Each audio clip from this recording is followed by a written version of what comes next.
মোগল সম্রাট জাহাঙ্গীরের ঢাকার আমিনবাজার অত্যন্ত সম্ভ্রান্ত এলাকা।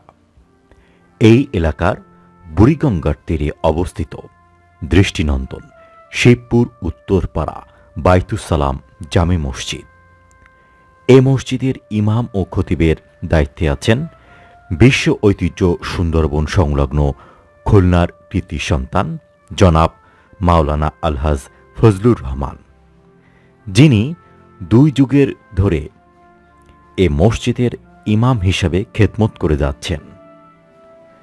ঢাকা হৃৎপিণ্ড আমিনবাজারের স্মৃতিচারণ করতে গিয়ে বলেন,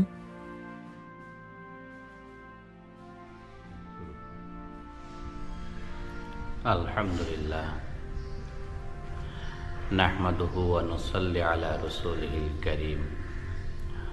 আউযু বিল্লাহি মিনাশ শাইতানির রাজীম। বিসমিল্লাহির রহমানির রহিম। ইয়া আইয়ুহাল্লাযীনা আমানুত্তাকুল্লাহ হাক্কা তুকাতিহি ওয়া লা তামুতুন্না ইল্লা ওয়া আনতুম মুসলিমুন। আল্লাহুম্মা সাল্লি আলা মুহাম্মাদ ওয়া আলা আলি মুহাম্মাদ কামা সাল্লাইতা আলা ইব্রাহিম ওয়া আলা আলি ইব্রাহিম ইন্নাকা হামিদুম মাজিদ। আল্লাহুম্মা বারিক আলা মুহাম্মাদ ওয়া আলা আলি মুহাম্মাদ কামা বারাকতা আলা ইব্রাহিম ওয়া আলা আলি ইব্রাহিম ইন্নাকা হামিদুম মাজিদ। হুজুর কেমন আছেন? আলহামদুলিল্লাহ, আল্লাহ তাআলা ভালো রাখছেন। জি, আপনি আপনার নাম বলুন এবং আমিনবাজার সম্পর্কে কিছু বলুন। আমার নাম আলহাজ মাওলানা মোহাম্মদ ফজলুর রহমান। আমিনবাজার বাংলাদেশের একটা ঐতিহ্যবাহী এলাকা। এখানকার মানুষ অত্যন্ত ধর্মভীরু। এদেশের মানুষ, আমিনবাজার এলাকার মানুষ ইসলামী তাহজিব তামাদ্দুন নিয়ে বসবাস করতে চায়। এখানে অনেক মসজিদ আছে, অনেক মাদ্রাসা আছে।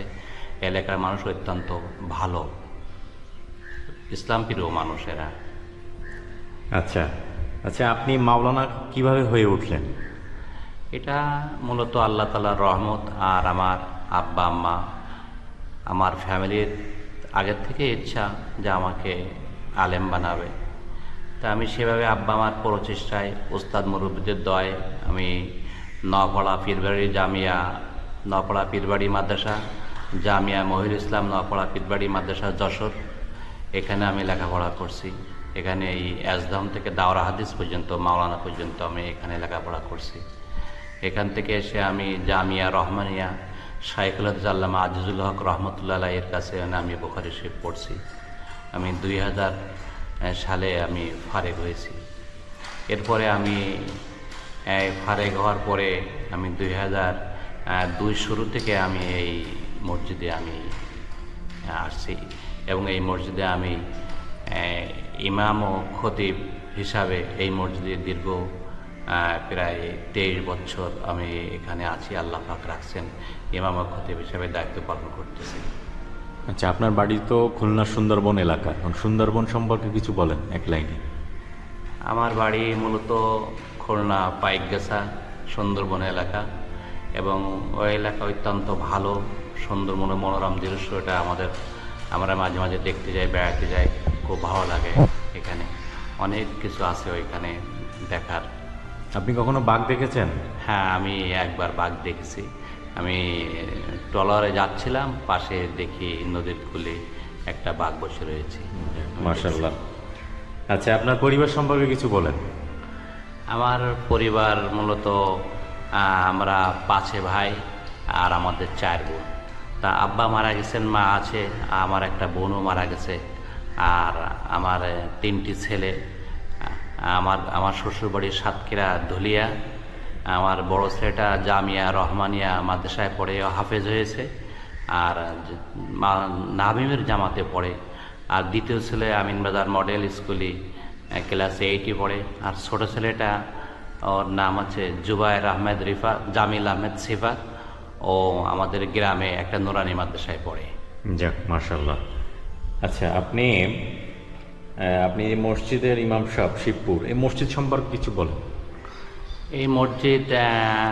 এই মসজিদ মোটামুটি আমি এলাকার মানুষের কাছে সাহায্য সহযোগিতা নিয়ে বা এলাকার মানুষের সহযোগিতায় এই মসজিদ আল্লাহ তাআলা আমাদের দ্বারাই করাইছে এই মসজিদ, এবং এই মসজিদটা আসলে আমাদের এই মসজিদটা এখন মোটামুটিভাবে একটু দুর্বল হয়ে গেছে। আমরা ভালোভাবে পাইলিং করে মসজিদটা করতে পারি নাই আমাদের ভুলের কারণে।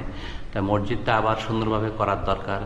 এজন্য আপনাদের কাছে দোয়া চাই, দোয়া করবেন, সহযোগিতা করবেন, এই কামনা করি। যাক আলহামদুলিল্লাহ। আচ্ছা, ভবিষ্যতে আমিন বাজারকে কিভাবে দেখতে চান? ভবিষ্যতে আমি চাই এই আমিন বাজারটা যে ঐতিহ্যবাহী একটা আমিন বাজার, এখানে মানুষ ব্যবসা বাণিজ্য করতো, চামড়ার ব্যবসা করতো, ধানের ব্যবসা করতো। তা এই হিসাবে সামনে যেন এই মাদক মুক্ত, সন্ত্রাস মুক্ত একটা আমিন বাজার ইউনিয়ন যাতে সুন্দরভাবে গড়ে ওঠে, সেই জন্য আমি কামনা করি। আচ্ছা আচ্ছা, আমিনবাজার এই যে ঢাকার হৃৎপিণ্ড আমিনবাজার ইতিহাস ডকুমেন্টারি, এটার সম্পর্কে কিছু বলেন। এটা আমি আসলে খুব ভালো একটা উদ্যোগ, যারা এই উদ্যোগ গ্রহণ করেছে আমি তাদের মঙ্গল কামনা করি, শুভকামনা করি, এবং এটা শুভকামনা করি এবং এটা যেন সারা বিশ্বে ছড়ায় পড়ে, যাতে করে আমিনবাজার যে ঐতিহ্য এলাকা, বিশেষ করে সরকার বাড়ি, দেওয়ান বাড়ি, এই ঐতিহ্যটা যেন থাকে, দেশ বিদেশ থেকে মানুষ যেন দেখতে আসে, সেভাবে যেন এটা পরিচালিত থাকে, সেভাবে আমি কামনা করি। যাক, জাযাকাল্লাহ খাইরান। শায়েখ, আপনাকে অসংখ্য ধন্যবাদ। আল্লাহ আপনার রহমত বর্ষণ করুক, নেক হায়াত পূর্ণ করুক। আমাদের জন্য দোয়া করেন। আমিও দোয়া করি, বিশেষ করে আমার এই এসে আলম খায়রুল আলম সাংবাদিক ভাই, তার শুভকামনা করি, তার জন্য দোয়া করি। আল্লাহ পাক তাকে যেন সুস্থ রাখে, নেক হায়াত দারাজ করে, এবং সে যেভাবে ইসলামের সেবা দেয়, জনগণের খেদমত করে, এটা যেন একেবারে ইন্তেকালের আগ পর্যন্ত এই ধরনের একটা চরিত্র তার ভিতরে থাকে। দোয়া করি আল্লাহ তাআলা যেন তাকে জান্নাতের উচ্চ মাকাম দেয় ইন্তেকালের পরে, এবং দীর্ঘ নেক হায়াত কামনা করি তার জন্য। যাক, ঠিক আছে, ধন্যবাদ আপনাকে। আসসালামু আলাইকুম। ওয়ালাইকুম আসসালাম ওয়া রাহমাতুল্লাহ।